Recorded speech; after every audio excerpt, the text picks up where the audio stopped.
TV조선 취재 기자들이 전하는 뉴스의 중심, 보도본부 한나인, 저는 신효섭입니다. 오늘의 핫 키워드부터 알아보겠습니다. 네, 첫 번째 키워드는 길고 힘겨운 전쟁입니다. 이스라엘과 팔레스타인 무장단체 하마스의 무력 충돌이 사흘째 접어들면서 양측 사망자가 1,500명을 넘어섰습니다. 이스라엘이 대규모 공습과 지상군 투입을 검토 중인 가운데 하마스는 민간인 인질 100명을 살해하겠다면서 인간 방패 전술로 맞서고 있습니다.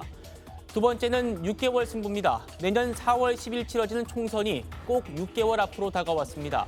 국민의힘에선 삼선 하태경 의원의 서울 출마 선언 이후에 중진 수도권 차출 요구가 이어지고 있고 민주당에서도 중진 물갈이 목소리가 강하게 제기되고 있습니다.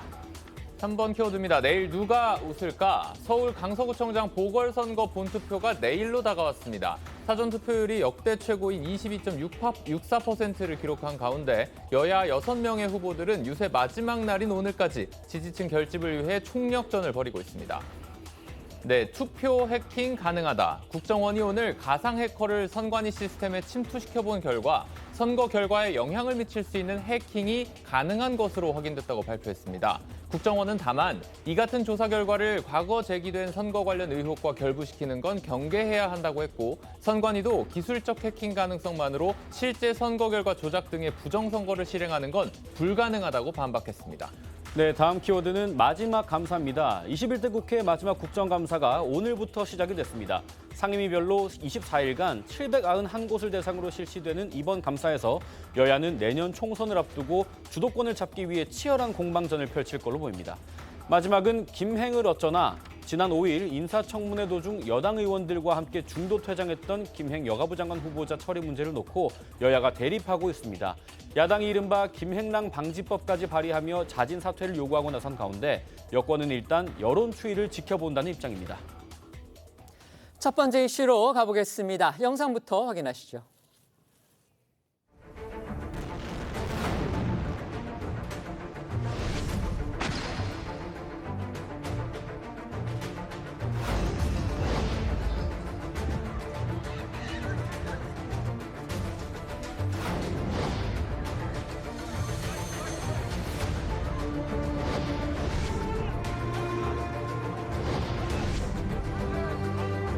네, 이거 꿈 아니고 진짜라고 사이렌 났으니까 빨리 대피하자 그래가지고 민간인에 대한 무차별 총격과 납치도 자행되고 있습니다. 우크라이나 전쟁에 중동 사태까지 겹치면서 대외 경제 불안 요인이 커질 수 있습니다.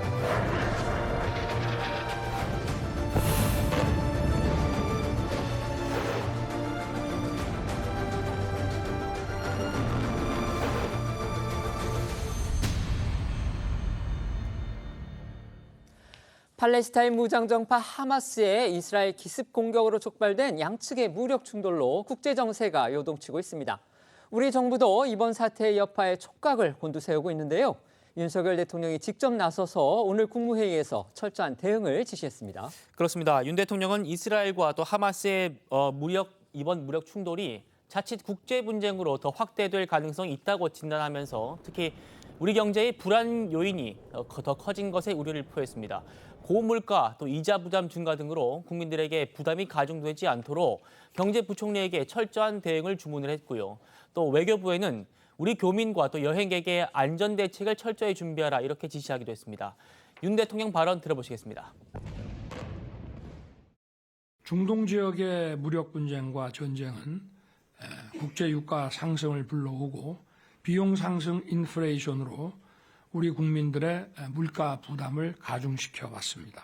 정부는 긴장의 끈을 놓지 않고 대외 불안정 요인에 긴밀히 대응하고 민생 어려움이 가중되지 않도록 전력을 다해야 합니다. 외교부가 중심이 되어 관계부처는 교민과 여행객의 안전 대책을 철저히 준비해 주시기 바랍니다. 대통령실은 이번 중동 사태와 관련해서 비상체제를 구축하고 또 경제와 금융 상황을 실시간으로 모니터링하고 있는 걸로 전해졌고요. 중동 정세 또 국제 정세가 급변할 가능성에 대비해서 조태영 국가안보실장을 중심으로 긴급 안보 점검 태세를 유지하고 있는 것으로 알려졌습니다. 우리로서는 당장 걱정되는 게 현지 교민 그리고 우리 관광객들의 안전 문제입니다. 윤 대통령도 들으신 것처럼 오늘 국무회의에서 이제 이 부분을 짚었는데요. 지금 이스라엘 현지 교민들의 상황 어떻습니까? 외교부에 따르면 이스라엘에 장기 체류 중인 한국 교민은 570여 명이라고 하고요. 아직 현지 대사관에 접수된 우리 국민의 피해는 없는 것으로 전해졌습니다. 다만 현지에서 무력 충돌이 이어지고 있기 때문에 이스라엘 교민들은 대피소에 드나들면서 생활하고 있는 것으로 알려졌는데요. 교민들은 비상 연락망을 통해서 정보를 공유하는 등 소통을 하고 있고 대사관의 긴급 연락망을 통해서도 정부 지침이 전해지고 있다고 합니다. 이스라엘 교민들과 주 이스라엘 대사가 말하는 현지의 상황을 들어보시죠. 지금 사이렌 났다고 빨리 일어나래요. 그래서 왜 그러냐고 이게 꿈이냐고 생시냐고 막 그랬더니 이거 꿈 아니고 진짜라고 사이렌 났으니까 빨리 대피하자 그래가지고 저기 우리 쉘터 방에 들어 완전히 그 홀로코스트 정도라고 지금 말들 하고 있어요. September 11 뉴욕 트윈타워이 무너졌을 때 그 몇천 명 사람들이 죽었을 때 하고 굉장히 비슷한 분위기예요. 걸프전 같은 데는 스커트 미사일이 이스라엘 39발인가 떨어졌는데 실제로 죽은 사람 한두 명밖에 안 됐는데 지금까지는 테러 때문에 지금은 전쟁이다 뭐 이런 생각입니다. 방전이 시작되면 또 상황이 어떻게 또 변할 수 있을지도 모르기 때문에 가급적이면 여기 단기 체류하거나 이제 관광 오신 분들은 빨리 출국하시도록 권유를 하고 있습니다. 네, 상황이 악화가 되면서 교민뿐 아니라 이스라엘에 있는 우리 성지 순례객들의 안전도 지금 걱정이 됩니다. 외교부는 성지 순례를 위해서 이스라엘로 간 우리 국민 규모를 360여 명 정도로 파악을 하고 있는데 다행히 아직까지는 모두 안전한 걸로 전해졌습니다. 오늘 대한항공은 체류 중인 한국인들의 귀국 지원을 위해서 텔아비브 인근 벤구리온 국제공항에서 인천행 항공기를 띄울 예정입니다. 성지 순례객들의 현지 철수가 가능할 걸로 보이고요. 정부는 이번 철수 절차를 마친 뒤에 추가로 국적기를 활용해서 남아있는 관광객과 체류자 등에 대한 철수를 이어갈지 여부를 논의할 예정입니다. 이스라엘과 하마스의 교전 오늘로 사흘째 이어지고 있습니다. 그렇습니다. 팔레스타인 무장단체 하마스는 현지 시각으로 지난 7일 이스라엘을 기습적으로 공격을 했습니다.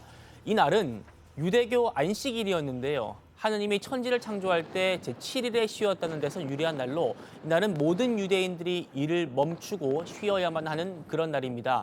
하마스가 이날 새벽에 이스라엘 허를 찌른 기습 공격을 감행하면서 이스라엘은 큰 피해를 입었고요. 이스라엘 네타냐후 총리는 성명을 통해서 길고 어려운 전쟁에 진입하고 있다면서 사실상 전쟁 개시를 선언하기에 이르렀습니다. 하마스 측은 이번 공격을 위해서 지난 2년 동안 은밀하게 군사 계획을 세운 걸로 전해졌는데요.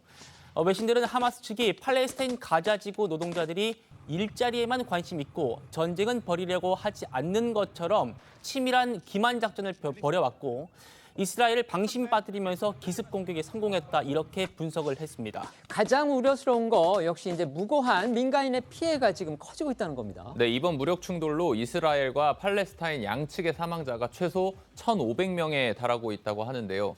하마스 측은 이스라엘의 반격이 계속되면 자신들이 억류하고 있는 민간인 인질을 처형하고 이를 중계할 것이라고 위협하고 있는 상황입니다. 앞서 낙하산을 탄 하마스 무장대원이 사막에서 열린 음악축제 행사장에서 민간인을 무차별적으로 납치한 바가 있었는데요. 이스라엘이 피해 보복을 공언했지만 납치된 인질의 안전을 장담할 수가 없는 상황이라서 변수가 될 수 있다는 분석도 나옵니다. 관련해서 이스라엘과 하마스 측의 발언들을 들어보시죠. חמאס זה דאעש, ונכריע אותו בדיוק כפי שהעולם הנאור הכריע את דאעש. فإنه ومن هذه الساعة نعلن بأن كل استهداف لأبناء شعبنا الآمنين في بيوتهم دون سابق إنذار.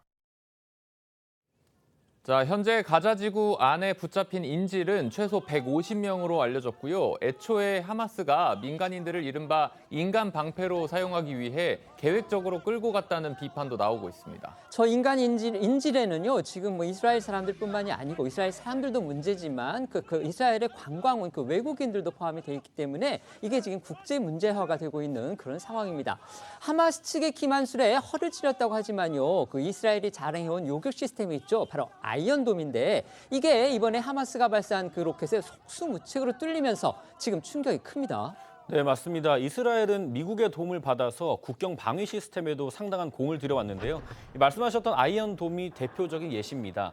아이언돔은 2011년에 이스라엘군에 실전 배치가 됐고 지상에서 최대 70km 떨어진 로켓과 박격포탄 등을 공중에서 90% 이상 격추 가능한 걸로 알려졌는데 분당 최대 200개의 표적을 탐지해서 현존하는 적어도 방어망 가운데 가장 뛰어나다 이런 평가를 받기도 했습니다. 그런데 이번에 하마스가 쏜 80만 원짜리 로켓에 뚫리면서 제 기능을 발휘하지 못했는데요. 일부 로켓은 격추가 됐지만 아이언돔을 비켜간 수천 발의 로켓이 이스라엘 곳곳에 떨어진 상태입니다. 전문가들은 하마스가 이스라엘의 방어 시스템을 무력화시키려고 동시에 많은 미사일을 발사해서 포화 상태를 만든 걸로 보인다. 이렇게 분석을 했습니다.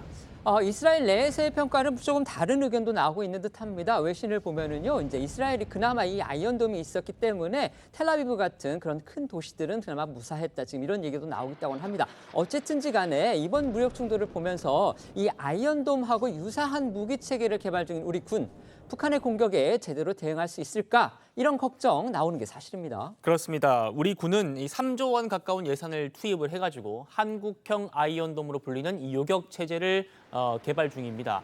탄도미사일을 방어하는 천궁 100여 대, 또 미군 패트리어트 100여 대로는 시간당 10,000발을 쏘는 이 북한 장사정포 천여문을 방어하기가 어렵기 때문인데요. 시간당 발사 규모를 보면은 수천 발을 쏘는 하마스의 로켓들보다 북한 장사정포가 위력도 더 크고 또 사거리나 정확도도 더 뛰어납니다. 이런 위력 때문에 그동안 북한이 걸핏하면은 서울 불바다를 언급하면서 위협을 가했던 건데요. 북한 측 발언들 한번 듣고 오시겠습니다. 여기서 서울이 멀지 않습니다. 전쟁이 일어나면은 불바다가 되고 말아요. 청와대이건 인천이건 다 불바다에 잠기게 될 것이고 누리면 발사하게 되어 있고 퍼부으면 불바다로 타번지게 되어 있습니다. 백령도나 연평도는 물론 서울까지도 불바다로 될 수 있다는 것을 명심하고 그래서 일각에서는 북한이 하마스보다 수백 배의 화력을 가지고 파상 공격에 나설 경우에 우리 백령도나 파주 등 이 최전방 지역은 물론이고 수도권도 방어하기 쉽지 않을 것이란 우려가 나오고 있는 건데요. 일부 전문가들은 세계 최고 수준의 방어망인 아이언돔도 재래식 포탄 물량 공세의 한계를 드러낸 만큼 우리 군도 완전 요격 대신에 맞대응할 수 있는 신형 장거리 자주포를 개발해서 도발을 억제해야 한다는 그런 지적입니다. 이번 하마스의 기습 공격으로 이스라엘이 아주 큰 피해를 당한 거 이걸 계기로 해서요. 문재인 정부 당시에 만들었죠. 바로 남북 9.19 군사 합의. 이게 북한의 무력 도발이 있을 경우에 우리 군의 대응을 더 어렵게 하고 있다. 이런 지적 다시 나오고 있습니다. 네, 그동안의 여건을 중심으로 2018년도에 문재인 정부가 체결했던 9.19 남북 군사 합의로 인해서 전방 지역의 정찰 작전이나 포병 훈련 등 대북 방어 정선이 취약해졌다는 지적이 있었죠. 9.19 합의는 군사 분계선 기준 5km에서 포격 훈련은 물론이고 연대급 기동 훈련을 전면 중단시키고 우리가 우위인 공중에서도 전투기와 정찰기 비행을 MDL 서부 이남 20km까지 금지를 했습니다. 그러니까 이 9.19 합의는 막아야 하는 우리 입장에서는 좀 불리한 구조적 한계를 가지고 있는 겁니다. 특히 북한은 화산 30일이라는 전술 핵탄두도 보유하고 있어서 만약에 백령도나 최전방 지역을 북한이 특수부대로 장악을 하거나 주민 납치극을 벌이면서 전술 핵으로 타격할 수 있다 이렇게 위협을 한다면 즉각적인 대응에 나서기 어렵다는 지적도 나옵니다. 이 때문에 일각에서는 하마스의 기습 공격 사태를 계기로 이 9.19 군사 합의를 전면 재검토해야 한다는 목소리도 나오고 있습니다.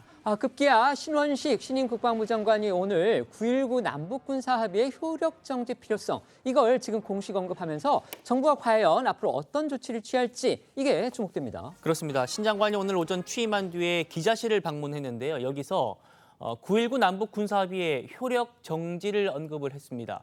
신 장관은 우리나라는 하마스의 공격보다 훨씬 강도 높은 위협 앞에 놓여 있다면서 9.19 합의서에 따르면은 비행 금지 구역은 북한의 임박한 도발 징후를 실시간으로 감시하는 데 굉장히 제한이 되고 있다 이렇게 설명을 했습니다.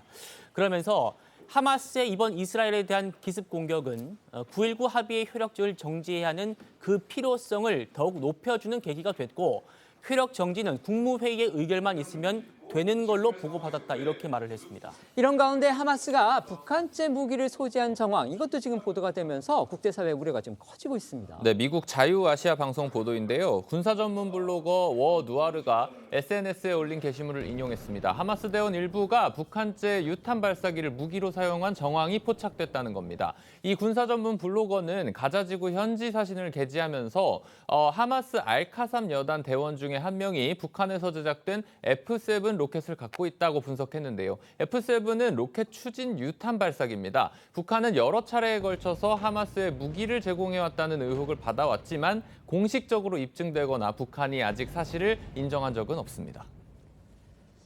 이스라엘 하마스 이번 무력 충돌에서 지금 국제사회가 이제 상당히 충격을 받은 부분은 어떻게 이렇게 이스라엘의 방공망이 쉽게 뚫렸느냐 이겁니다. 물론 이제 쉽게 뚫린 건 아닙니다. 이제 하마스가 이스라엘의 그 안보망을 무력시키기 위해서 다수의 그 미사일을 동시에 발사를 하면서 결국 그 이스라엘 방공망 태세에 허점을 노렸다 이건데요. 근데 이것이 지금 우리의 안보 전략에 지금 투영이 되면서 결국 남북 9.19 군사 합의에 결국 이스라엘의 그 허점과 같은 것보다 더 큰 허점이 우리 군사 방어망에 있는 거 아니냐 지금 이런 지적들이 나오고 있는 겁니다. 그래서 오늘 신원식 장관이 기자실에 방문해서 9.19 군사 합의의 효력 정지 이 부분을 얘기를 했습니다. 그러니까 뭐 쉽게 말하면 9.19 군사 합의를 우리 측에서 먼저 재검토하고 효력을 갖다가 무효화시켜야 한다 지금 이런 주장인데 이게 문재인 정부에서는 뭐 제일 그 남북 간에 가장 의미 있는 합의다 이렇게 지금 주장을 해왔고 북한도 이걸 우리 측에서 만약에 깰 경우에 북한이 또 어떤 반응을 보일지 모르기 때문에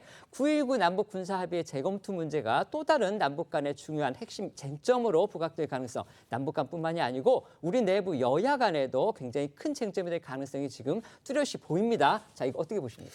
일단 이러한 그 해외에서 벌어지는 이런 이스라엘과 어떤 팔레스타인의 분쟁 사태가 우리에게 그대로 투영될 수밖에 없는 참 분단 상황이 너무 안타깝다, 애석하다라고 생각을 하고요. 그럼에도 불구하고 어찌됐든 간에 평화를 공존하면서 어떤 그 강한 군사력 위에서 평화를 지켜낼 수 있도록 하는 뭐 문재인 정부뿐만 아니라 뭐 윤석열 대통령도 이 부분과 관련해 계속 똑같은 메시지를 저는 내고 있다고 보고 그런 부분에 있어서 이 9.19 군사 합의를 오늘 신원식 국방부 장관이 언급한 부분에 대해서는 약간은 우려는 있습니다. 물론 이런 게릴라전 형태에 대해서는 일단은 뭐 처음에 당할 수밖에 없다는 부분이 있을 거예요. 물론 긴급하게 대응을 하면 되지만 정규군이 아닌 어떤 게릴라전 형식의 어떤 이번 팔레스타인 하마스 공격을 보면 참 처음에 어떤 손실은 불가피하다. 물론 거기에 대해서 얼마만큼 빨리, 얼마만큼 강력하게 초기 진압을 하느냐에 문제는 남아 있을 거라 생각합니다. 그렇다고 한다면 9.19 군사 합의를 어떤 핑계로 해서 우리가 예를 들어서 군사 훈련을 게을리한다거나 아니면 그 경계태세를 낮춘다거나 이러지는 않다고 저는 생각을 하거든요. 저는 충분히 그렇지만 이것을 만약에 군사 합의를 우리가 스스로 폐기를 해버린다면 그럼 우리 스스로도 북한의 어떤 공격에 대해서 구실이 없어져요. 예를 들어서 국제사회에 아니 이런 군사 합의가 있음에도 불구하고 북한이 이렇게 어긴 것이다. 이렇게 해서 어떤 침략에 대한 정당성을 우리가 확보를 해야 되는데 만약 이런 게 군사 합의가 없어 우리 스스로 폐기를 해버린다고 한다면 서로의 긴장 상태를 계속 높여갈 수가 있기 때문에 과연 남북 간의 긴장 상태를 높여가는 것이 지금의 대한민국의 어떤 이익이 될 부분이 있는지 저는 이런 부분이 조금 걱정스럽습니다. 네. 근데 이 9.19 군사 합의라는 게 그 독소 조항이 너무 많고 그 독소 조항이라고 하는 것이 결국 대한민국 국방과 안보에 불리하게 작용하는 현저하게 불공정한 합의라 그러면 저는 파기의 가능성들을 검토해야 된다고 봅니다.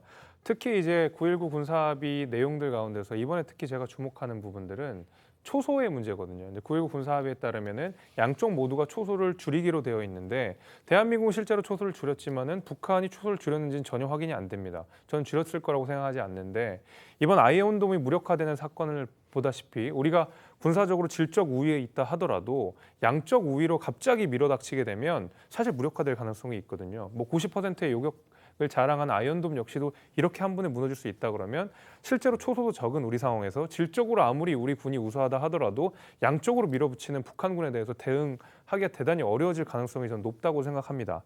게다가 지금 이 하마스의 행태도 딱 보게 되면 인지들을 납치하거나 살해하는 방식으로 이 전쟁을 이끌어가지 실제로 어떤 그 이스라엘 전체를 점령하려고 하는 의사는 안 보이거든요. 근데 만약에 북한도 우리 대한민국 국민들을 납치하거나 살해하거나 이런 식으로 포인트를 잡게 된다 그러면 사실 대응하기가 매우 까다롭습니다. 게다가 수소폭탄까지 같이 병행을 하게 되면은 대한민국 국군으로서 대응하기가 매우 까다로운 상황 속에서 우리 국민들이 죽어나는 상황이 발생할 수 있기 때문에 저는 9.19 군사합의는 어떤 정치적인 진영을 떠나서 완전히 재검토가 돼야 되는 사안이라고 생각합니다. 네. 오늘부터 21대 국회의 마지막 국정감사가 시작됐습니다. 총선을 6개월 앞두고 지금 이뤄지기 때문에 여야가 첫날부터 치열한 공방 벌이고 있는데요. 일부 상임위는 벌써부터 파행 사태를 빚었습니다. 그렇습니다. 내년 4월 국회의원 총선 직전에 마지막으로 치러지는 이번 국회 국정감사가요. 오늘 오전부터 시작이 됐습니다. 이번 국정감사는 오늘부터 내달 18일까지 총 3주 동안 진행되게 되고요. 17개 국회 상임위에서 총 791곳의 피감기관을 대상으로 이루어집니다. 오늘은 이 법제사법위원회, 또 국방위, 또 과학기술정보방송통신위원회 등 10개 상임위원회에서 국정감사가 진행이 되고 있습니다. 총선 직전 마지막 국감이 늘 그랬듯이 여야는 이번에도 국감 일정 내내 팽팽한 대치 전선을 이어갈 것으로 보입니다. 특히 이재명 대표 사법 처리 문제에 대법원장 공석 사태 그리고 문재인 정부 당시 있었던 여러 가지 문제들이 얽히고 설켜 있는 만큼 이번 국감에서의 여야 충돌은 이전보다 훨씬 더 격렬할 것으로 전망이 되는데요. 오늘 오전 국정감사 대책회의를 연 여야의 목소리부터 듣고 오시죠. 야당 대표의 사법 리스크에서 비롯된 불필요한 대립과 혼란, 눈살을 찌푸리게 하는 방탄국회, 극렬 지지층만을 의식한 상식 밖의 행동과 막말 등으로 정치에 대한 국민의 짜증과 혐오가 그 어느 때보다 높은 시기입니다. 국민들께서도 국정감사에서만큼은 여야 간 정쟁과 기싸움보다는 국정감사를 첫날부터 정쟁에 빠뜨리거나 파행으로 몰고 가서는 안 될 것입니다. 이번 국감은 경제와 민생을 알리는 경제국감입니다. 민주당은 추락하는 경제와 민생 위기를 점검하고 대안을 제시하겠습니다. 윤석열 정부의 무능과 폭주를 막고 위기의 대한민국을 바로 세우는 중요한 계기로 만들겠습니다. 여야 모두 말로는 저렇게 건설적인 국감, 경제국감, 민생국감 얘기했습니다. 그런데 오늘 국방위가 지금 개회도 못하고 파행이 됐습니다. 야당 의원들이 신원식 국방부 장관의 임명을 철회하라 이렇게 그 피켓을 내건 게 문제가 됐는데요. 윤석열 대통령은 지난 주말이었습니다. 국방위의 인사청문 보고서가 채택되지 않은 상태에서 실장관을 임명했는데 야당이 지금 이걸 문제 삼은 겁니다. 네, 방금 화면에 보이는 것처럼 국회 국방위 야당 의원들이 자신들의 노트북에 신원식 국방부 장관 임명을 철회하라는 피켓을 부착을 했고 여기에 국민의힘 의원들이 반발을 하면서 피켓을 떼달라고 요구를 했지만 야당이 받아들이지 않았고 결국 국방위 국정감사가 파행이 됐습니다. 그 과정에서 여야가 설전을 벌였는데 이게 급기야 이재명 민주당 대표가 과거 성남시장으로 재직할 당시에 가족에게 욕설을 한 일로까지 확대가 됐습니다. 피켓 부착 경위가 신 장관의 막말 논란이란 야당의 주장에 국민의힘 성일종 의원은 이 대표가 성남시장 시절에 형수 욕설을 일으킨 게 막말 논란 당시 법적으로 자연인이었던 신 장관 사례보다 더 큰 문제다 이렇게 지적을 했습니다.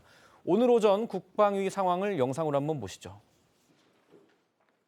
철회를 안 해주면 우리는 여기 들어올 이유가 없어요. 장병들이 보고 뭐라 하겠어요? 국민들이 보고 뭐라 하겠어요?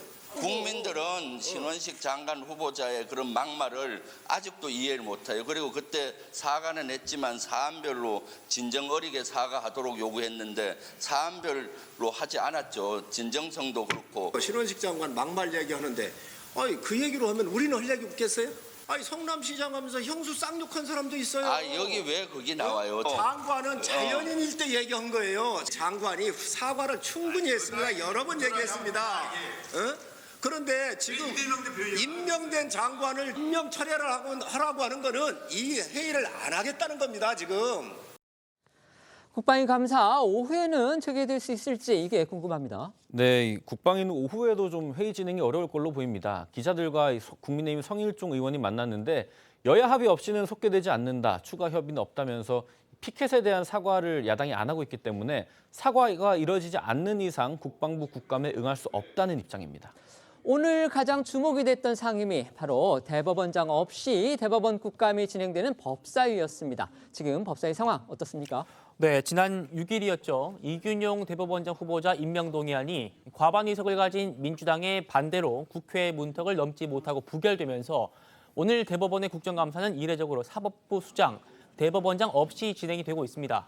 35년 만입니다. 대법원장 공백 사태가 지금 현실이 된 상황에서 국감이 지금 이루어지고 있는 그런 상황인데, 관행적으로 국정감사 때요, 이 대법원장은 인사말만 하고 퇴장을 합니다. 그러고 나서는 이제 법원 행정처장이 의원들을 상대하긴 하는데, 어쨌든지 간에 이 사법부의 총책임자격인 대법원장이 없는 상황에서 감사를 벌이는 거, 국정감사 제도가 부활된 이후에 이번이 처음이 아닌가 싶습니다. 그렇습니다. 그래서 이제 대법원 국감이 진행되는 법사위가 시작 전부터 전운이 감돌기 시작했었고요.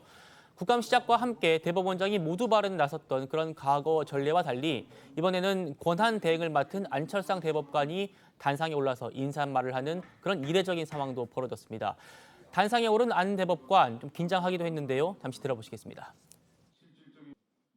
이러한 상황이 장기화될 경우 사법부 운영 전반에 적지 않은 장애가 발생할 것으로 예상됩니다. 사법부의 이러한 어려운 상황이 조속히 해소될 수 있도록 국회에서도 각별한 관심을 가지고 협조해 주시기를 부탁드립니다. 여야는 35년 만에 대법원장 공백 사태에 책임을 두고 거세게 맞붙었습니다. 사법부 수장 공백으로 당장 대법원장이 재판장인 전원합의체 선고는 물론 대법관 4명이 한조가 되는 소부 선고도 심리 지연이 될 수 있기 때문입니다. 여기에 여야는 내년 1월에 퇴임하는 안철상, 민유숙 대법관의 후임 선정 문제를 두고서도 서로에게 책임을 돌리며 목소리를 높였습니다. 오늘 오전 법사위 상황도 영상으로 준비했습니다. 낙마 책임은 그래서 일방적으로 통보받은 대법원에게도 있는 것도 아니고요. 또 면밀히 검증해서 국회 책임을 다한 우리 국회에 있는 것도 아니고, 저는 그야말로 검증단을 가지고 있다고 하는 법무부, 그리고 법무부 장관, 그리고 지명한 대통령 이쪽에 있는 것 아니냐 이렇게 생각을 합니다. 대법원장이 새로 임명이 되어서 해야 될 과제가 산적되어 있습니다. 임명 동의안이 부결됨으로써 그것이 다 지금 가로막힌 그런 상황입니다. 이러한 업무들에 차질이 없겠는지 법원 행정처에서 한번 답변을 해보시죠. 저희들도 하여간 공백 상황을 이렇게 막상 이렇게 처하게 되니까 공백으로 인한 국민의 불편함과 어떤 피해를 최소화하기 위해서 직무 대행자하고 행정처가 고민하고 검토해야 될 게 참 많다는 생각이 들었습니다. 지금 의원님께서 말씀하신 것처럼 당장 문제되는 것은 연말에 이제 임기가 만료되는 두 분의 대법관에 대한 제청 절차 문제입니다. 네, 이동관 방송통신위원장이 출석한 과방위 국감도 지금 설전이 벌어지고 있는데, 김만배 씨 허위 인터뷰 의혹에서 파생된 가짜뉴스와 방송 장악 논란을 두고 공방이 벌어지고 있는 겁니다.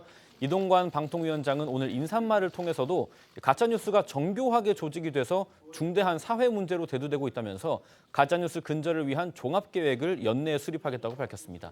민주당에서는 이 방통위가 종합대책까지 내놓는 건 위헌적이고 위법적인 것이라고 주장을 하면서, 국민의힘에서는 이렇게 반박을 했습니다. 허위 인터뷰 의혹을 고리로 한 가짜뉴스 유포 관련 공세가 이어지기도 했습니다. 오늘 오전 과방위 상황도 보고 오겠습니다. 오늘도 역시 화두가 이른바 가짜뉴스네요. 가짜뉴스, 허위정보. 이거 최종적인 판단을 누가 하는 겁니까? 물론 그것은 이미 사회적 공감대가 확립돼 있다고 저는 생각합니다.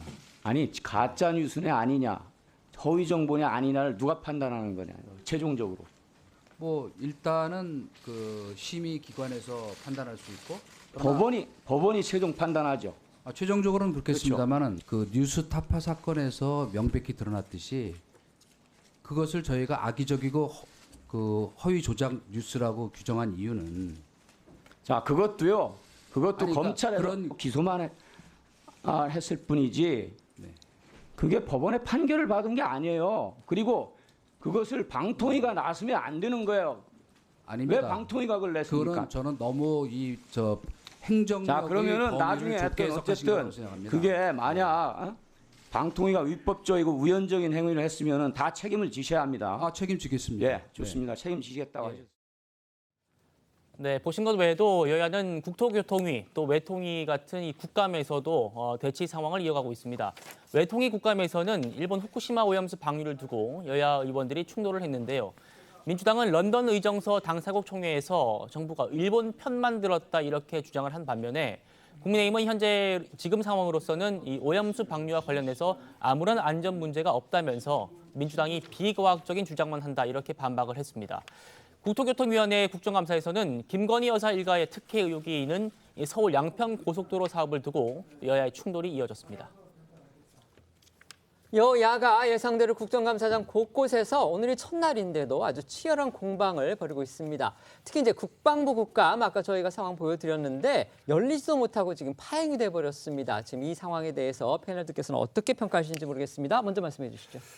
이제 신원식 장관에 대해서 민주당이 부적격 의견을 낸 건 사실이지만은 임명이 돼서 지금 장관직에 됐습니다. 그러면 국정감사에서 국방부 장관으로서 여기에 응대할 이런 책임이 있는 것인데 갑자기 또 임명 철회라는 카드를 끌고 나왔거든요. 기왕에 임명된 것을 존중했으면 국감장을 잘 운영해서 필요한 질의를 하든지 아니면 정말 문제가 있다고 생각하면 민주당이 충분히 그런 의석수 있으니까 탄핵 소추안 내도 되는 거 아니겠습니까? 왜 이런 식으로 국감장에서 기임명된 사람에 대해서 다시 한번 철회 카드를 가지고 나오는지 아니면 청문회장에서 훨씬 더 잘했던지 이렇게 됐어야 되는데 계속 이런 식으로 뭔가 국감장이 열리기도 전에 제대로 된 질의응답이 있기도 전에 사퇴부터 하라는 것은 사실 저는 국감을 안 하겠다는 의사처럼 좀 비춰져가지고 이미 국감이 열린 이상 정말로 민주당이 많이 준비를 했다 그러면 필요한 질의들을 하면서 정말 국정 운영을 잘할 수 있는지를 견제감시하는 역할이 더 중요하다고 생각합니다. 네, 말씀해 주십시오. 네, 탄핵이야 뭐 마음이 탄핵하고 싶겠지만 임기 중에 위법 사항이어야 되기 때문에 아직 뭐 임기 시작하신 지 얼마 안 됐잖아요. 그러니까 뭐 탄핵을 하기엔 좀 그렇습니다만 일단 그 임명 과정에서 부적절한 부분이라든지 이런 것들은 전부 다 국민들께서 많이 판단을 했다고 생각합니다. 야당으로서는 그러한 아쉬움, 임명 강행에 대한 아쉬움을 저는 오늘 국감장에서 드러낸 것이다. 뭐 정치적인 공세라고 뭐 보기도 할 수 있겠지만 뭐 그것도 사실이니까요. 저는 그래서 야당에서 이 정도 지적은 충분히 할 수 있다라고 생각을 하고 이제 뭐 오후에 조금 뭐 이런 부분 관련해가지고 서로 얘기를 할 텐데 저는 여야가 협의를 해서 실질적인 이제 국감으로 들어가야 된다고 봅니다. 지금 국방위에서도 다룰 게 많아요. 지금 최상병 사건을 특검으로 통과를 시켰습니다만은 그것과 관련해서도 지금 국방부에서 어떤 질의라든지 이런 조사 내용도 물어봐야 될 것이고요. 또 지금 이번에 이스라엘 팔레스타인 사태와 관련해서도 그러면 이런 지난 봄에 우리가 북한 드론이 용산 뭐 지금 대통령실을 지나갔다라는 보도도 있지 않았습니까? 그렇다고 한다면 이번 하마스 같이 저고도에서 이런 게릴라식으로 침투하는 적에 대해서는 어떤 대비책을 가지고 있는가? 실제 뭐 한국형 아이언돔을 세운다고 했지만 예산이 정말로 배정이 돼 있는지 아니면 거기에 대한 준비를 하고는 있는 것인지 이런 부분에 대해서 정말 물어볼 게 많거든요. 저는 그렇기 때문에 시급하게 빨리 오후에라도 뭐 야당으로서 지적하는 건 좋습니다만은 실질적인 지적을 통해서 국감을 좀 이끌어갔으면 좋겠다 생각합니다. 오늘 뭐 국방위 국감이 무산된다고 해서 국방위 국감이 아예 없어지지는 않습니다. 이런 경우에 대체적으로 과거의 사례를 보면 여야가 또 나중에 일정을 합의해서 빈 날이 있거든요. 그날 아마 잡아서 하긴 할 겁니다. 하지만 그렇게 할 걸 왜 오늘은 안 하고 이렇게 난리를 피우느냐 이런 지적은 얼마든지 가능할 것 같습니다. 올해 국정감사에서 여야의 최대 격전장이 될 곳 아무래도 법사위의 법무부 감사가 될 가능성이 크다 이런 지적들이 많습니다. 바로 내일 그 감사가 진행됩니다. 한동훈 법무부 장관이 등판할 예정인데요. 민주당 이재명 대표의 사법 리스크를 두고서 여야 간의 일전이 펼쳐질 가능성이 큽니다. 아시다시피 야당과 한 장관이 그동안 국회 대정부질문 그리고 상임위에서 줄곧 강대강으로 대치를 해왔죠. 이번 감사는 이 대표 영장 기각 이후에 처음 열리는 상임위 회의여서 양측의 충돌 수위도 어느 때보다 높을 것으로 예상이 됩니다. 핵심 쟁점은 역시 이 대표의 구속 불발, 그럼에도 여전한 이 대표의 사법 리스크가 될 것으로 보이는데요. 야당은 영장 기각이 검찰의 무리한 수사 그리고 조작 수사를 입증한 것이라고 주장하면서 한 장관을 몰아붙일 것으로 예상이 되는데 한 장관이 이것을 어떻게 방어할지에 관심이 쏠리고 있습니다. 특히 민주당이 국감 이후에 한 장관 탄핵 여부까지 결정하겠다고 엄포를 놓은 상황이기 때문에 이것을 둘러싸고도 양측이 치열한 한판 대결을 벌일 것으로도 보입니다. 공교롭게도 내일 이제 감사를 앞두고서요. 여야는 지난 연휴 기간 한동훈 장관의 개인 일정을 둘러싸고서 마치 이제 전초전을 벌이는 듯이 그렇게 대립했습니다. 그렇습니다. 한동훈 장관이 지난 주말에요. 런던 심포니의 클래식 공연을 관람하기 위해서 서울 서초구에 있는 예술의 전당을 찾았는데 이게 야당 공세의 빌미가 됐습니다. 한 장관을 알아본 시민들이 몰려들어서 사진 촬영을 요청하니까 한 장관이 거절하진 않고 웃으면서 또 다 응했다고 합니다. 당시 현장에 있던 사람들이 이 온라인에다가 이 목격담을 올리면서 이 같은 상황들이 알려졌는데요. 직접 한번 보시겠습니다. 장관님 보느라 못 봤어. 잘생겼어. 분위기 다르다. 너무 다르다. 반갑습니다. 반갑습니다. 안녕히 가세요. 한동훈 화이팅! 아, 멋져. 너무 멋지다. 문제는요, 이 예술의 전당이 있는 서울 서초구가 한 장관이 내년에 이제 총선에 출마할 경우에 그 후보지 중에 하나로 점쳐져 왔다는 겁니다. 야권에서는 이런 점들을 들어서 한 장관의 이날 행보가 정치적으로 계산된 것이다. 이렇게 몰아붙였습니다. 네, 총선용 정치 활동, 이게 민주당의 한 장관을 비판하면서 꺼내든 주장입니다. 현근택 민주당 민주연구원 부원장은 어제 한 라디오에서 한 장관은 지금 관료라기보다 정치인으로 볼 수밖에 없다며 정치인이 어떤 행동을 할 때는 다 이유가 있는데 지금은 다 총선이라고 주장을 했습니다. 목소리 듣고 오시죠. 한동훈 장관은 정치인으로 지금 볼 수밖에 없잖아요. 관료라기보다는. 정치인이 어떤 행동을 할 때는 이유가 있는데 다른 건 없어요. 지금 다. 총선. 지금 민주당에서는 탄핵까지 만지고 있고. 근데 탄핵 발의돼 버리면 출마고 뭐고 안 돼요. 예, 그러면 이제 그 시점과 이거를 볼 텐데 서초동이거든요. 그러니까 한동훈 장관 입장에서 내가 예술의 전당에 갔을 때 사람들이 나를 알아보고 이게 이슈화가 안 될 거를 모르겠어요? 모를 리가 없죠. 본인이 한마디만 해도 언론에서 다 떠드는데. 안 그러면 그냥 조용히 저기 뭐 모자 같은 거 쓰고 못 알아보게 그치. 조용히 이렇게 가지 저렇게 다 남들 알아보게 가지 않아요. 네, 이런 민주당의 주장에 대해서 국민의힘에서는 이 한 장관을 정치권으로 끌어들이기 위해 민주당이 갖은 애를 쓰는 것 같다면서 한 장관의 총선 출마 가능성 자체에 회의적인 의견을 냈습니다. 한 장관 본인도 그동안 여러 차례 총선 출마에 대해서 부정해온 바가 있는데요. 목소리 한번 들어보시죠. 지금 저는 개인적으로 특별한 사유가 없으면 출마 가능성이 없다고 생각을 합니다. 한동훈 장관 출마 여부는 좀 더 시간이 지나야 되는데 지금 민주당에서 한동훈 장관을 출마하게 만들려고 온갖 애를 쓰고 있네 보니까 한동훈 장관을 지금 정치권을 끌어들이기 위해서 민주당이 가진 애를 쓰고 있는 게 아닌가 싶습니다. 오늘 총선 출마한다는 얘기가 좀 돌고 있던데. 그리고 저는 지금 이런 일을 열심히 하기 위해서 최선을 다하고 있고 그 과정에서 제가 뭘 하고 싶고 뭘 해야 된다? 그게 뭐가 중요하겠습니까? 저는 법무장관으로서 지금 제가 하고 있는 일을 더 열심히 더 선의를 가지고 할 수 있도록 그냥 하루하루 노력하겠습니다. 한동훈 장관이 지난 주말에 서울 서초구 예술의 전당에서 런던 심포니 공연을 봤습니다. 그런데 그 공연장에서 벌어진 일종의 해프닝을 두고서 지금 여야가 저렇게 논란을 주고받았습니다.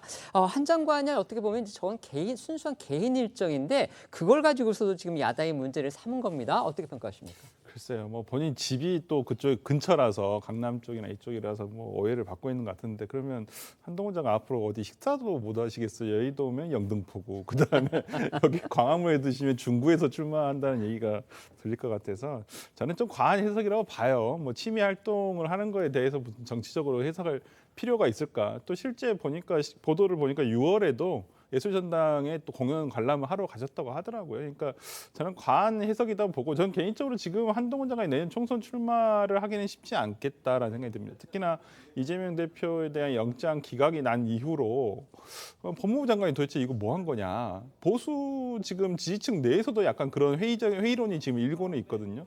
아니 도대체 뭐 한 거냐. 이런 얘기들이 많이 들리기 때문에 저는 지금의 한동훈 장관이 원래 마음을 먹었더라면 벌써 나왔어야 되고요. 아니면 예를 들어서 국민의힘 내부적으로도 소구가 돼야 되는데 현재로서는 저는 내년에 나오기는 좀 쉽지 않을 것이다. 저는 생각이 들어서 그냥 뭐 개인의 취미 활동이라고 저는 취급하고 싶습니다. 여당이 몸담고 있는 입장에서는 어떻게 보십니까?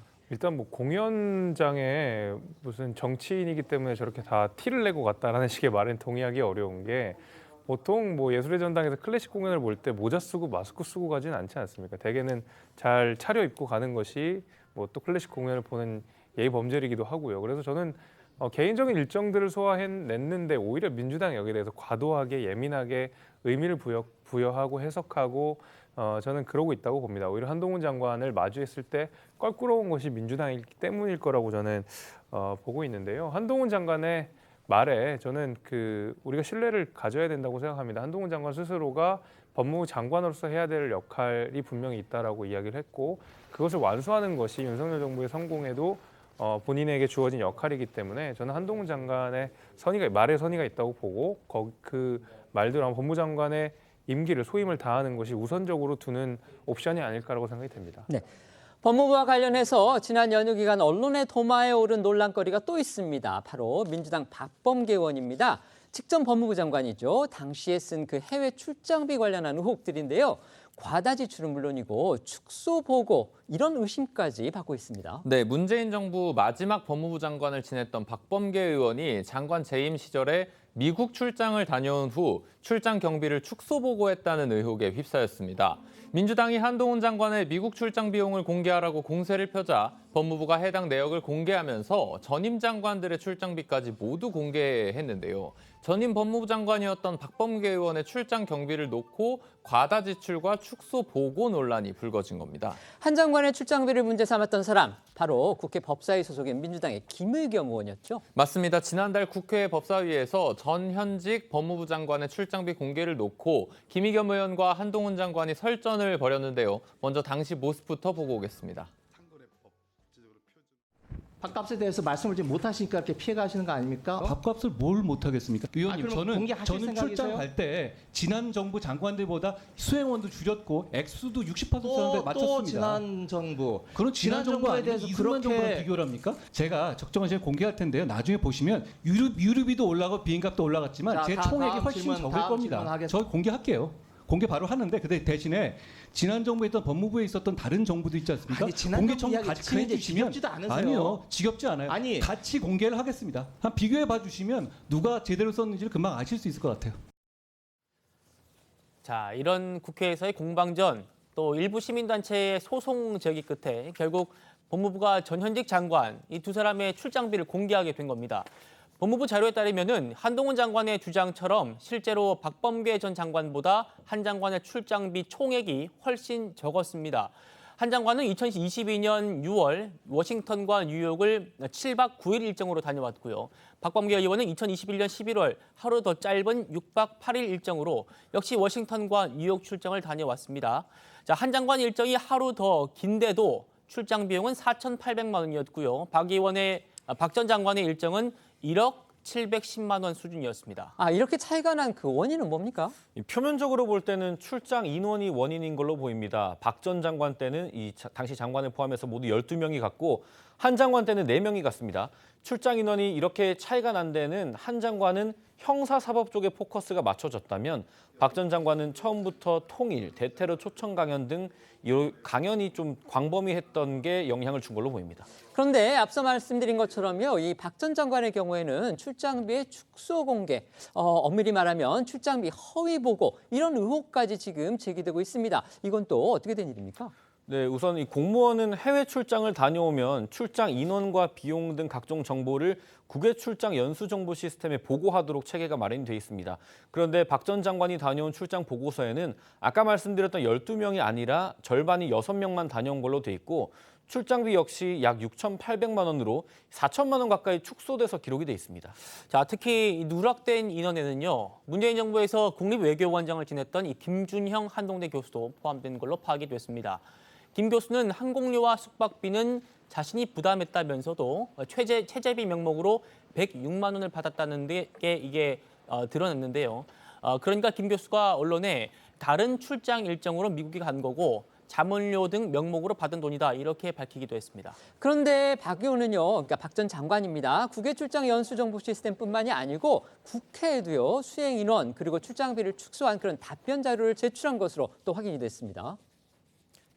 네, 조선일보 보도인데요. 이 박범계 의원 장관 재임 때인 2022년 1월 때 법무부가 장관 취임 이후부터 2022년 1월까지 해외 출장 관련 자료를 제출해달라는 이 국민의힘 조수진 의원의 질의에 답변 자료를 낸 바 있는데요. 이 자료에는 박 의원이 워싱턴과 뉴욕 출장을 다녀오면서 수행원 6명과 함께 항공비, 체재비 등 총 7,800여만 원을 썼다고 돼 있었던 겁니다. 이와 같은 사실이 알려지자 보수 성향 단체에서는 박 전 장관을 허위 공문서 작성과 행사 혐의로 서울중앙지검에 고발했는데요. 이 단체는 국민 세금으로 1억이 넘는 출장비를 사용하고 이를 4천만 원 가까이 축소 보고한 건 국민을 속인 행위라고 밝혔습니다. 박범계 전 장관의 해명 입장 궁금해질 수밖에 없습니다. 박 전 장관의 입장 나왔습니까? 네, 출장비 축소 신고 의혹이 제기되자 박 의원은 TV조선과 만나서 나중에 얘기하겠다라면서 즉답을 피했는데 현재까지 나온 공식 입장은 없고요. 박 의원이 채널A에 만났을 때는 내실 있게 다녀왔고 기준과 절차에 맞게끔 해서 아무 문제 없다고 생각한다 이렇게 답했다고 합니다. 기자가 계속해서 의혹에 대해서 물으니까 천천히 하자면서 즉답을 피하고 조만간 공식 입장문을 낼 거라고 강조했다고 하는데요. 법무부에서는 경비가 축소돼 신고된 경위를 파악 중이라면서 필요한 조치를 취할 예정이라고 밝혔습니다. 결국 민주당 김의겸 의원의 공세를 폈는데 이게 이제 한동훈 장관을 겨냥해서 했던 겁니다. 그런데 정작 한 장관이 문제가 아니고 지금 직전 법무부 장관이었던 박범계 의원, 김의겸과 같은 민주당 소속의 박범계 의원이 지금 곤혹스러운 상황에 놓여버린 그런 상황이 됐습니다. 이거 어떻게 보십니까? 네, 저는 이게 일단 박범계 의원이 뭔가 그 실무자 선에서 정리하는 과정에서 뭐가 누락이 되거나 저는 좀 착오가 있었다고 좀 보입니다. 이걸 누락된 금액이 너무 많지 않나요? 예, 좀 금액 차이는 굉장히 큰데 저는 여기서 숨길 필요가 없는 게 공식적인 출장 일정이었기 때문에 당연히 보고를 하고 갔다 온 것이고 당연히 뭐 이 부분과 관련해서 다 신고를 하게끔 돼 있고 그러는데 이걸 속일 필요는 없다고 보거든요. 그래서 더 궁금해져요. 예, 그래서 저는 박범계 의원님께서 이 부분과 관련해가지고 좀 본인이 일단 알아봐야 될 것 같아요. 자기가 법무부 장관 제 시절에 이걸 누가 정리를 했는지 장관이 직접 이걸 하지는 않지 않겠습니까? 그렇다고 한다면 실무자에게 확인한 다음에 좀 뭐가 누락이 됐으면 누락이 됐다. 그리고 예를 들어서 어떤 항목이 예를 들어서 그 당시에는 뭐 이것까지는 신고를 하게끔 돼 있는데 뭐 이것까지 할 필요가 없었다. 근데 법무부에서 공개한 자료는 전액 다 쓴 것인다라고 할 수도 있어서 저는 이 부분과 관련해서 뭐 설마 이걸 고의적으로 어떤 허위 공문서 작성을 할 의도가 있었다고 보지는 않고 어떤 그 정리하는 과정에서 신고하는 과정에서 좀 누락이 있었다고 보고요. 저는 이 사건을 보면서 좀 우리가 좀 살펴봐야 되는 것은 국민으로 살펴봐야 되는 것은 뭐냐면 그러면 이제까지 공무원들 일반 장관들이나 차관들이 국외 출장을 갈 때 그러면 지금 한동훈 장관은 1등석을 타지 않고 비즈니스석을 탄다고 했거든요. 그러면 지금 다른 부처의 장관이나 차관들은 여전히 1등석을 타고 있는지 그러니까 세금을 내는 국민으로서는 이런 것들이 궁금하고 개선이 되었다고 보거든요. 굳이 1등석을 다 타야 될 필요도 없고요. 그렇기 때문에 저는 이번 기회에 국민들이 그동안 모르고 있었던 이러한 분야에 대해서 좀 관심을 가져서 좀 개선, 그 세금을 아껴야죠. 그러니까 아끼는 방향으로 저는 좀 개선이 됐으면 좋겠습니다. 이제 여비 규정이 있기 때문에 그 규정에 맞춰서 다들 갔다 온 걸로 그렇게 돼 있고요. 지금 박범계 의원 측의 해명 중에 하나는 제가 기억이 납니다. 박범계 전 장관 같은 경우도 오가는 비행기에서 한 번은 비즈니스석을 탔고요. 한 번은 1등석을 탔다 이렇게 밝힌 거는 제가 기사를 봤습니다. 자, 논평해 주시죠. 그러니까 항상 이제 한동훈 장관을 공격하는 과정에서 되로 주고 말로 받는 게 늘 반복적으로 됐는데 이번에는 그 정도가 아니라 사실은 자기 집에 불을 지르고 있었던 것 같아요. 김의겸 의원이. 그러니까 김의겸 의원이 어떤 제대로 된 사실 검증 없이 한동훈 장관을 공격하려고 했던 사건은 과거 뭐 청담동 술자리 의혹부터 해서 소위 말하는 헛발질을 많이 해왔는데 이번도 뭐 명백한 헛발질로 보입니다. 저 그 출장비 내용이 나온 그 맥락이 제가 기억하기로 왜 한동훈 장관 FBI 왜 가냐 그렇게 출장을 굳이 그렇게 갈 필요가 있냐 그리고 출장비 얼마 썼느냐 하면서 나왔던 걸로 나왔는데 알고 보니까 정말로 필요한 그 인사검증 시스템을 배우기 위해서 FBI를 방문했었던 것이고 그 가운데서도 최소 인원을 가지고 최소 비용만 썼다는 게 나중에 사후적으로 그래 밝혀진 게 아니겠습니까? 결국 가만히 있던 박범계 장관이 누워있다 매를 맞게 된 셈인데 아마 민주당 입장에서도 김의겸 의원이 정말 미울 겁니다. 아마 공당의 대변인으로서 한참 동안 민주당의 어떤 말의 신뢰를 떨어뜨리게 한 것에 넘어서 이제는 스스로 정당의 어떤 한 의원, 전직 법무부 장관까지 공격하는 셈이 될 테니까 아마 김의겸 의원에 대해서는 뭐 국민의힘보다 민주당에서 더 답답해하지 않을까 생각이 듭니다. 네, 아까도 제가 잠깐 말씀을 드렸습니다. 이번 그 출장비 공개는요, 이제 국회에서의 요구도 있었지만 아까 말씀드린 대로 시민단체가 이 정보 공개 신청을 해서 그 소송에서 이겼기 때문에 이거를 공개한 그런 측면도 있다는 거 다시 한번 말씀을 드리겠습니다. 내년 총선에 이 수도권 민심의 바로미터라는 그런 평가를 받고 있습니다. 바로 서울 강서구청장 보궐선거인데요. 하루 앞으로 다가왔습니다. 내일 치러지는 겁니다. 결과에 따라서 여야 모두의 지금 파장이 불가피한 만큼 정치권의 관심 아주 비상합니다. 네, 강서구청장 보궐선거는 내일 새벽 6시부터 저녁 8시까지 본투표가 진행이 되고요.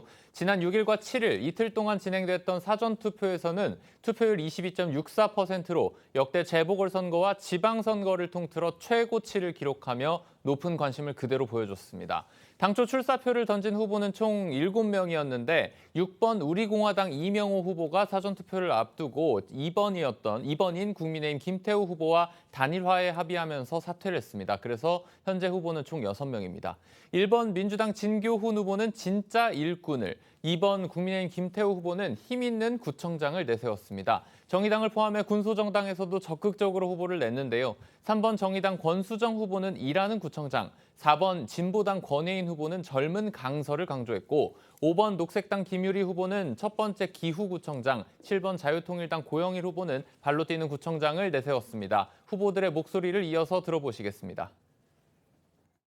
이재명 대표를 지키고 방탄한 분들은 바로 국민의 민심이다. 이렇게 말씀드렸는데 여러분 동의하십니까?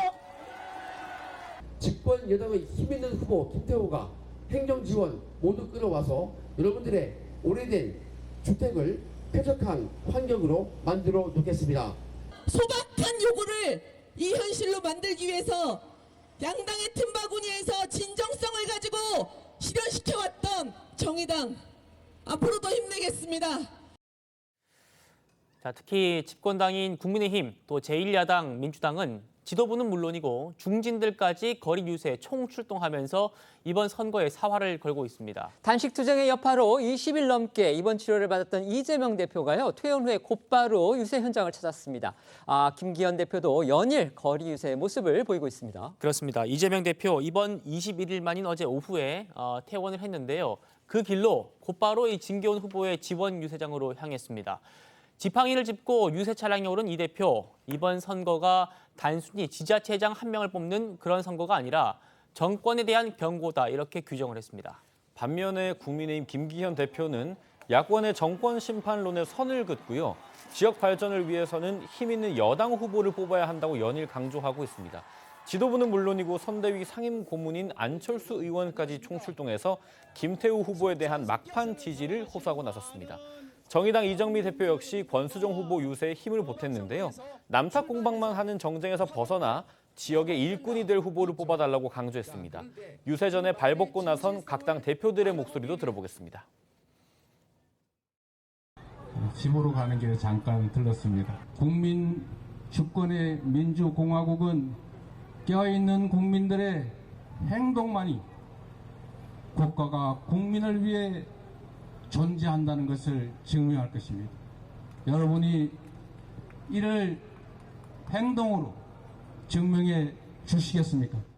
구청장은 우리 국민들의 삶을 어떻게 바꾸느냐, 그 능력이 있는 사람이냐, 힘이 있는 사람이냐, 그걸 기준으로 선택해야 합니다. 힘 있는 여당 후보 김태우에게 꼭 여러분 지지를 모아주실 것을 당부드립니다. 온갖 헛공약들 쏟아내놓고 선거 끝나면 책임도 지지 않고 남탓 공방만 하는 정치인들 수도 없이 봐왔는데 이곳 강서에서 깡통 전세 사기로 피눈물 흘리는 사람, 확실하게 챙길 대안 가진 사람 권수정뿐이더라, 이렇게 말씀해 주셨습니다.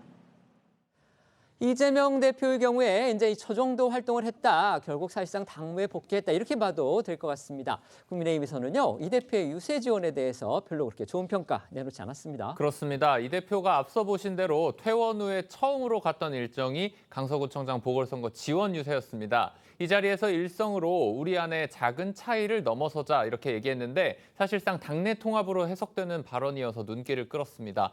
일각에서는 자신의 사법 리스크로 더욱 격화된 당내의 당내 갈등을 염두에 둔 발언이라는 해석도 나왔습니다. 하지만 국민의힘에서는 퇴원하자마자 유세 현장으로 갔던 이 대표를 향해서 초조한 마음을 숨기지 못한 것 같다고 비판을 했고요. 선거 패배의 책임을 덜기 위해 마지막에야 모습을 드러낸 얄팍한 꼼수다 이렇게 지적했습니다.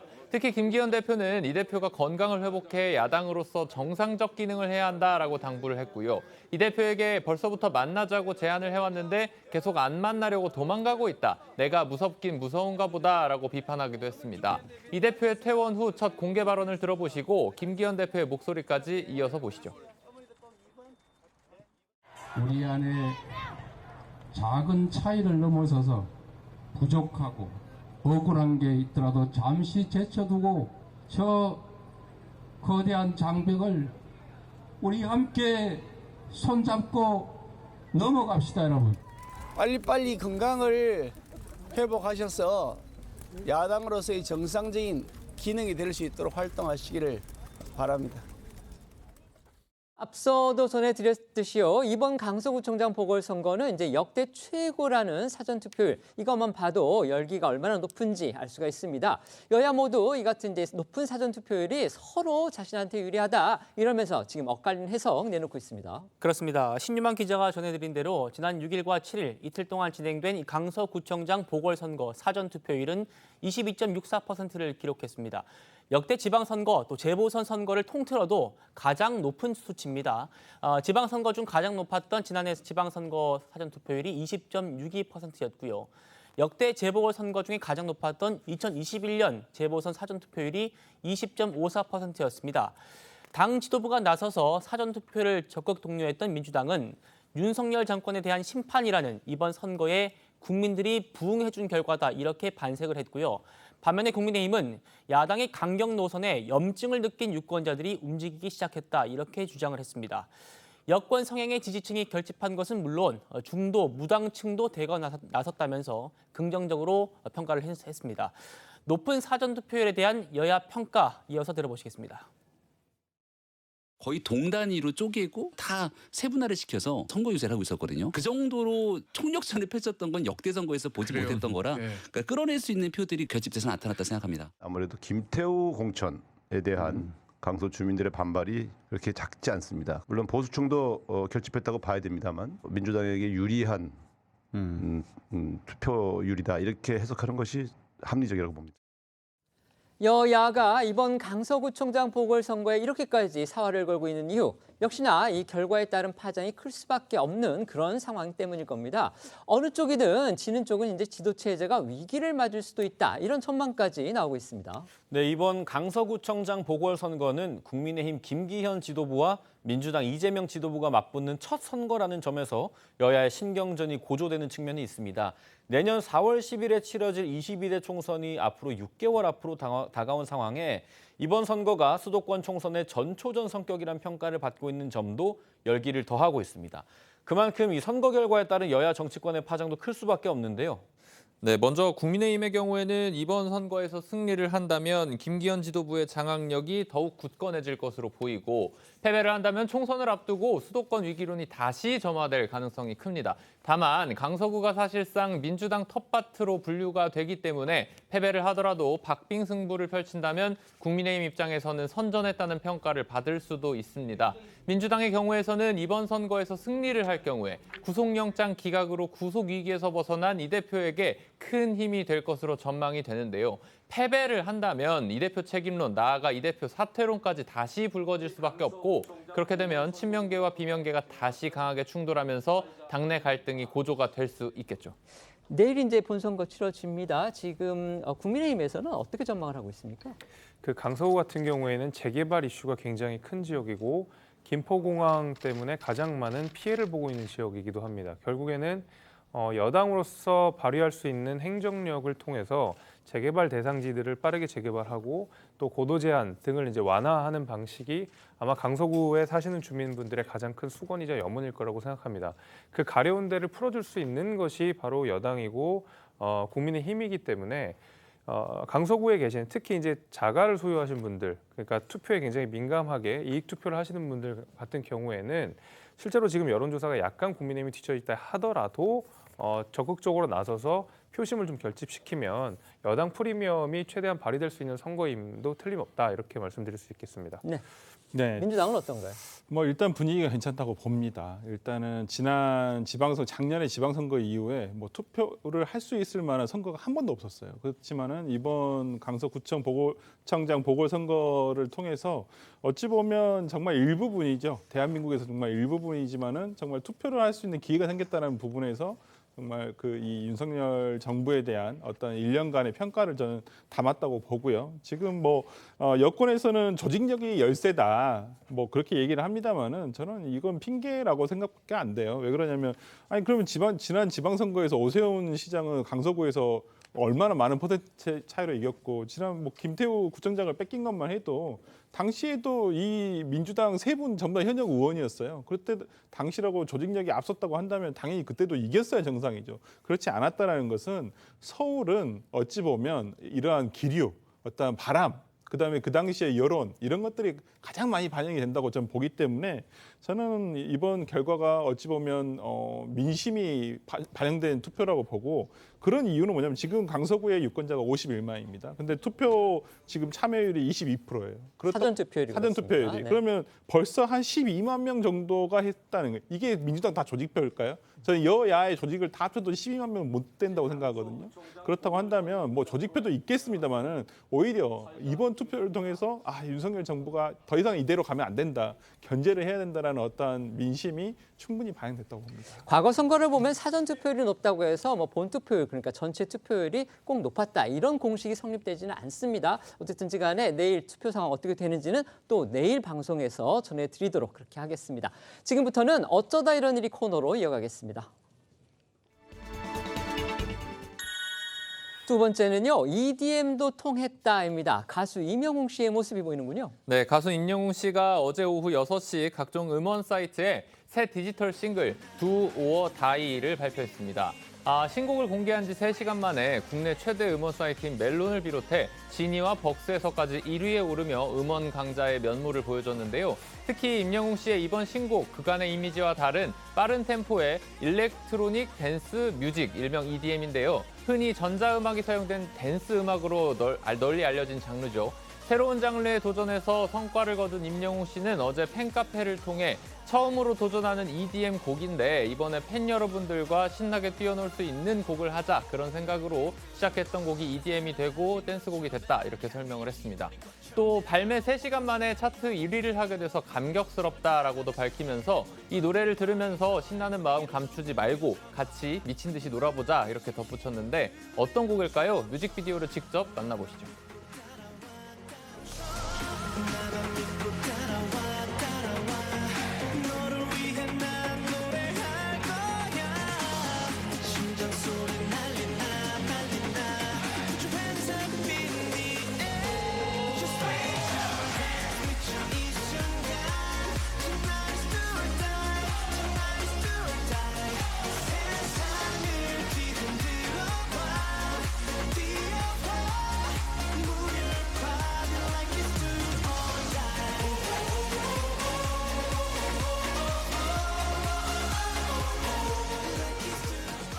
보셔서 아시겠지만 지금까지 이제 임영웅 씨가 보여준 그런 이미지와는 정말 많이 다른 느낌입니다. 그래서 신선하다 이런 생각 가지신 분들 팬들은 많겠습니다. 네, 임영웅 씨는 이번 신곡 뮤직비디오에서 화려하고 강렬한 퍼포먼스로 기존의 이미지와 180도 달라진 모습을 선보였습니다. 우주인으로 변신해서 칼군무 실력까지 뽐냈습니다. 이번 곡 Do or Die는 인생의 무대 위 주인공이 돼서 후회 없는 내일을 보내려는 열정을 담은 곡으로 임영웅 씨가 작사에 참여해서 눈길을 끌고 있습니다. 임영웅 씨는 앞서 선보인 자작곡 런던 보이와 모래 알갱이에서도 센스 있고 서정적인 가사로 싱어송라이터의 면모를 보여줬었죠. 다시 한번 감상하고 오겠습니다.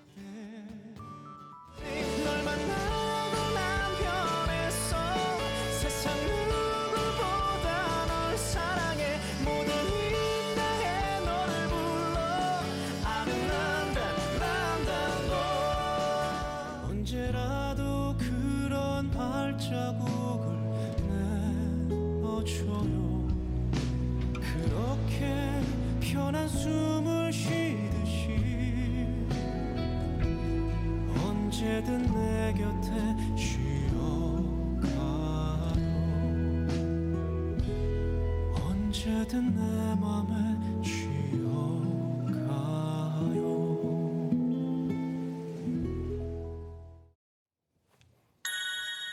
세 번째는요, 흐르는 소면의 발칵입니다. 저 국수로 보이는데 이게 무슨 소식입니까? 네, 이 흐르는 소면이라는 뜻의 나가시 소멘을 취급하는 일본 음식점입니다. 이곳에서 900명에 이르는 식중독 환자가 발생해서 논란이 일고 있는데요. 일본 현지 매체에 따르면 식중독 환자는 8월 11일부터 17일까지 해당 음식점에서 식사한 손님들인데 총 892명에 달하는 큰 규모입니다.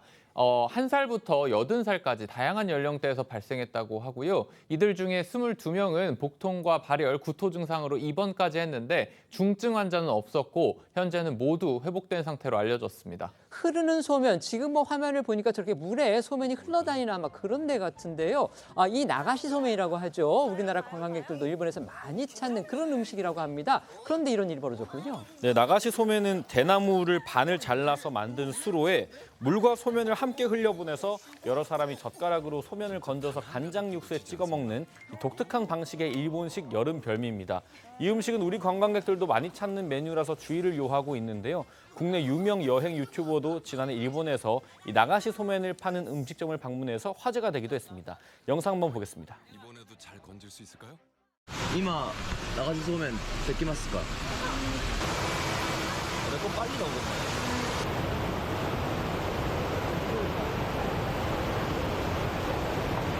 면이 진짜 부드럽고 이게 일본 담대면이라고 하는데 그냥 일반 국수 이런 일반 소면 느낌이 아니라 쫄깃함이 극한을 뽑았지 않나. 와, 너무 맛있다. 그런 건데 그냥 이색적이라고 좋네요. 저는 뭐 경험해 본 적은 없는데 딱 봐도 그렇게 위생적일 것 같지는 않습니다. 그런데 어쨌든 수백 명의 사람들이 식중독에 걸렸다고 하니까 그 원인이 뭔지 이것도 또 궁금하군요. 네, 조사를 해보니까 아까 보신 그 대나무 수로 있지 않습니까? 거기에 사용한 샘물에서 식중독 원인균 캄필로박터가 검출된 걸로 확인이 됐습니다. 당국은 이번 식중독 사건을 계기로 샘물이나 우물물을 이용하는 음식점에서 1년에 1회 이상 수질 검사를 실시하는 그런 통지서를 보낼 계획이라고 하고요. 이 문제가 된 해당 음식점은 3일간의 영업정지 처분을 받았다고 합니다. 음식점 측은 이 손해배상을 마치는 대로 폐업하겠다면서 고통과 폐를 끼쳐 진심으로 사과드린다 이렇게 밝혔습니다. 저희는 1분 뒤에 다시 돌아오겠습니다. 오늘 준비한 소식은 여기까지입니다. 저희는 내일 오후 1시에 더 핫한 소식으로 찾아뵙겠습니다. 시청해 주셔서 고맙습니다.